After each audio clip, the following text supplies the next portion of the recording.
мурдагы бийликтер канча миллиард акчаларды алып барып түрмөгө сен кум төрдү дебейсиң, элимди дебейсиң, журтумду дебейсиң деп акчаларды предлагать эткенде да ал киши эч акчага караган жок. Мен элимди деймин, мен Кыргызстанымды деймин, башка мага эчтеке байлыктагын башка эчтеке кереги жок деп жаныны кыйса дагы баарына чыдап бул инсан только элимди, Кыргызстанымды деп жатты да. Ошон үчүн Садыр Жапаровду мен ушу элимдин баарынан суранып кетем, Садыр Жапаровду гана шайлаш керек.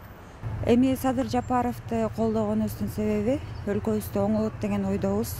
Ал адам өзү чечкиндүү, аябай ишенип атабыз, аябай өлкөсү оңолуп ушу жаштардын келечеги жакшы болот деген ой менен. Буйруса ошо жаштарыбыздын көбү деле азыр окуусун бүтүп деле жумушка орношо албай, көп жерден кыйналып атпайбы? Же жумуш таппайт. Ошол жактан жакшы болот деген ойдомун да.